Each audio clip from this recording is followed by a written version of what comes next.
saya Sultan Edi Saputra. Di sini saya akan menjelaskan bagaimana prinsip dan cara kerja dari alat proteksi spam S40. Nah, bisa kita lihat di sini untuk alatnya. Nah, untuk cara kerja spam S40 ini adalah dengan memonitoring listrik dan arus secara real time di suatu jaringan, dan nanti akan memerintahkan kepada relay untuk memutus listrik ataupun arus apabila terjadi gangguan. Nah, untuk komponennya sendiri ini ada spam S40, ada sumber dari PLN, lalu ada kontaktor, dan ada resistor, lalu ada power supply, dan ada software. Untuk cara kerjanya nanti kita akan mulai dari wiring terlebih dahulu, dan yang akan disampaikan oleh teman saya. Nama saya Kevin Denardivare. Saya akan yang melanjutkan penjelasan lebih detail dan secara untuk gambaran umum. Oke, jadi kita melihat di sini tuh terlihat banyak sekali wiring-wiring. Di sini saya akan menjelaskan secara simpel dan benar untuk orang umum. Nah, jadi yang pertama spam itu adalah alat proteksi untuk melindungi listrik. Jadi listrik itu perlu dilindungi, teman-teman. Kalau tidak dilindungi nanti bisa terjadi kebakaran seperti itu. Nah, spam itu simpelnya adalah smartphone-nya proteksi seperti itu. Jadi spam itu adalah alat versi pintar atau lebih canggih, lebih advance untuk melindungi peralatan listrik kita seperti itu. Seperti melindungi misal kita menggunakan di rumah itu ada rice cooker, magicom, atau mungkin kita menggunakan kulkas 4 pintu seperti itu. Nah, kan kalau tidak dilindungi kan nanti kulkasnya akan rusak. Nah, terus kita balik ke sini. Nah, ini tuh apa teman-teman? Ini tuh secara simpelnya merupakan aliran listrik dari listrik yang kita gunakan sehari-hari, yakni listrik dari PLN seperti itu. Jadi simpelnya kita itu merekayasa sumber listrik dari PLN. Nah, terus yang di sini itu kita lihat yang bagian tengah sini, kita itu ada yang pertama ini, yakni spamnya atau yang saya bilang tadi smartphone proteksinya. Nah, bentuknya seperti ini. Jadi layaknya alat canggih atau smartphone, dia itu ada layarnya seperti itu nih. Saya hidupkan. Nah, seperti ini, dia itu ada layarnya. Jadi kita itu bisa lihat pesan-pesannya apa saja. Terus kita geser ke sini, kita analogikan sebagai untuk MCB. Kenapa kita menggunakan yang seperti ini? Karena kita itu mengacu pada standar industri seperti itu.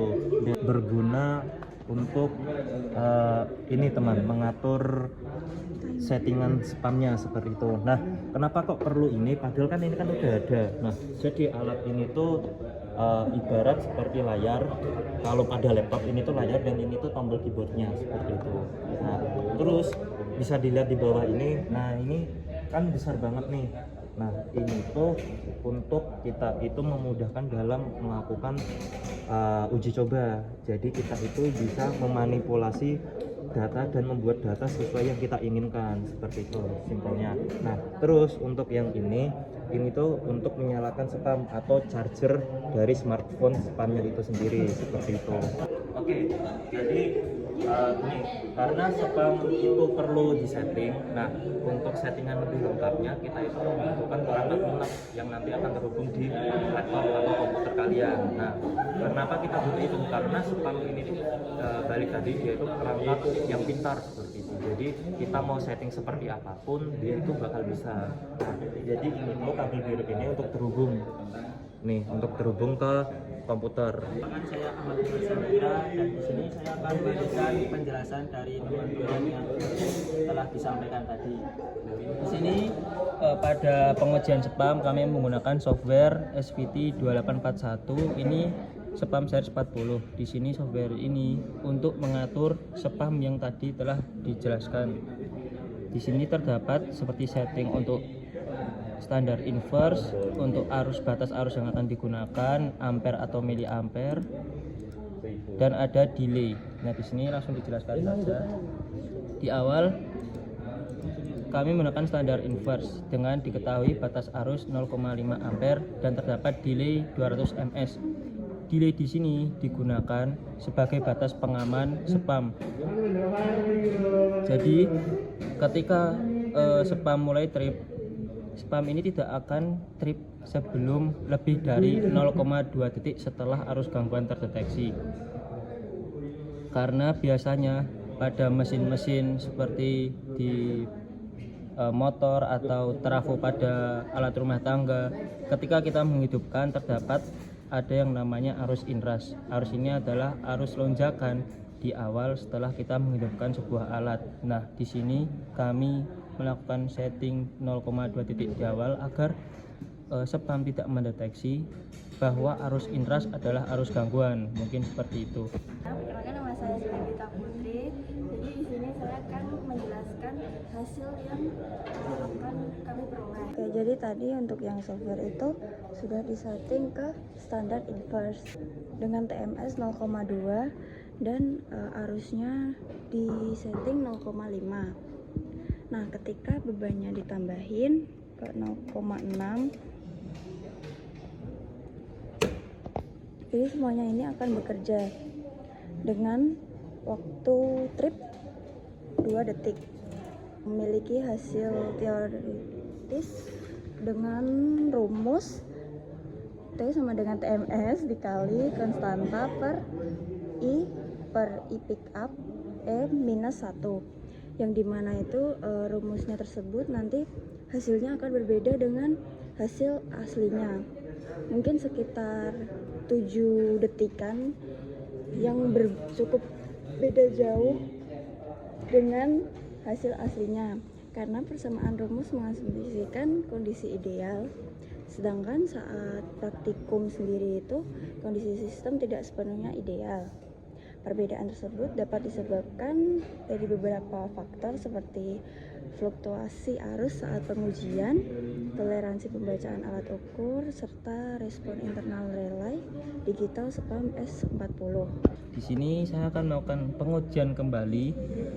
Hanya saja di sini kita tidak menggunakan standar inverse time, melainkan kita menggunakan extreme inverse time. Extreme ini kurva ekstrem ini dia lebih sensitif daripada standar tersebut. Jadi dia lebih aman ketika arus gangguan dekat dengan batas, tetapi dia akan memiliki respon yang sangat cepat ketika arus gangguan itu sangat besar dan jauh dari batas 0,5. Misal jika kita melakukan extreme inverse ini dan arus gangguan tadi seperti pengujian terbaca 0,6 ampere, maka ekstrim ini akan melakukan trip mungkin dengan waktu 3 hingga 7 detik seperti standar inverse, dikarenakan arus gangguan 0,6 tersebut masih dalam jangkauan pendek dari arus batas tersebut. Tapi jika ekstrim ini menjauh dari batas 0,5 ampere seperti pada 0,9 atau 0,8, maka ekstrim inverse ini akan sangat cepat untuk melakukan trip daripada di arus gangguan yang dekat dengan batas tersebut. Ini dikarenakan karena memiliki sensitivitas yang tinggi, jadi sehingga ketika arus gangguan tinggi otomatis terbaca bahwa gangguan itu adalah gangguan yang sangat penting, seperti harus diatasi dengan cepat, sehingga ketika gangguan tinggi maka spam akan membaca gangguan tersebut harus diselesaikan dengan cepat. Maka dari itu kenapa trip yang dilakukan pada arus gangguan yang lebih tinggi lebih cepat. Jadi ini kita akan melakukan pengujian yang kedua ke 0,9 ampere, dan komponen ini akan mulai bekerja dan mulai trip dengan waktu 7 detik. Oke, jadi untuk extreme inverse sendiri itu menggunakan rumus seperti yang tadi standar inverse. Kalau dari aktualnya kan itu 7 detik, sedangkan kalau menggunakan rumus juga mungkin sekitaran 7 detik juga. Untuk extreme sendiri itu berbeda dengan standar inverse. Nah, kalau yang extreme itu waktu tripnya itu lebih cepat dan waktu untuk tripnya itu sesuai dengan waktu idealnya, waktu aslinya. Hasil dari praktikum tadi mungkin kurvanya akan berbentuk seperti ini. Yang merah ini standard inverse, yang biru very inverse, dan yang hijau ini extremely inverse. Cara kerja inverse sendiri itu Ketiga jenis kurva ini bekerja berdasarkan prinsip inverse definite minimum time atau IDMT, yaitu relay akan bekerja ketika arus melebihi nilai setting yang tadi udah kita setting 0,5 ampere dan memberikan waktu tunda sebelum trip. Pada standar inverse sendiri, penurunan waktu delay terjadi secara bertahap sehingga respon relay lebih stabil. Lalu very inverse, waktu delay berkurang lebih cepat dan saat arus meningkat sehingga lebih sensitif terhadap gangguan arus besar. Begitu pula dengan extremely inverse memiliki penurunan waktu yang paling tajam. Sekian dari kelompok spam kami, semoga video ini bermanfaat untuk pembelajaran. Dan dari kami, sekian. Wassalamualaikum warahmatullahi wabarakatuh. Waalaikumsalam warahmatullahi wabarakatuh.